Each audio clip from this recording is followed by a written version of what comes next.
যেহেতু অমুসলিমরা ইসলাম গ্রহণ করলে তার পূর্বের সকল গুনাহ মাফ হয়ে যায়, তাই একজন মুসলমান নিজেকে অমুসলিম ঘোষণা করে পুনরায় ইসলাম গ্রহণ করার সিদ্ধান্ত নিয়েছেন যেন তার পূর্বের সব গুনাহ মাফ হয়ে যায়। তার এই কাজটা কেমন?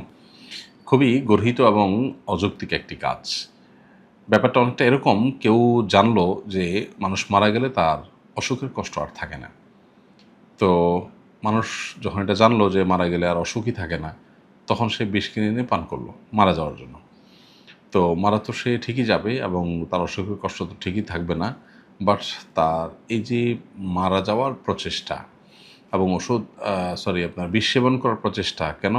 যে এতে অসুখ থেকে নিষ্কৃতি পাওয়া যায়। এটা যেরকম হাস্যকর যে অসুখ থেকে নিষ্কৃতি পাইতে গিয়ে জীবন থেকেই যদি আপনি নিষ্কৃতি পেয়ে যান, তাহলে এই সুস্থতার কী মানে থাকতে পারে? ঠিক একইভাবে কেউ জেনে শুনে ঠান্ডা মাথায় ইসলাম ত্যাগ করলে সে মোরতাদ হলো। মোরতাদ হলে সে কাফের হয়ে গেল এবং জাহান্নামে যাওয়ার উপযুক্ত হয়ে গেল।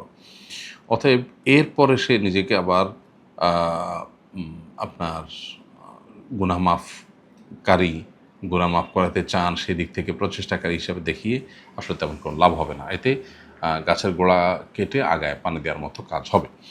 বিধায় যতদিন পর্যন্ত আল্লাহ তাআলা আমাদেরকে ঈমানের উপর রেখেছেন, অটল অবিচল রেখেছেন, থাকার তৌফিক দিয়েছেন, ততদিন পর্যন্ত আমরা আল্লাহর কাছে ইস্তেগফার করব, তওবা করব, ক্ষমা প্রার্থনা করব যেন আল্লাহ তাআলা আমাদের পূর্বের সমস্ত গুনাহ মাফ করে দেন। বান্দা গুনাহ মাফ করার জন্য বহু উপায় রয়েছে।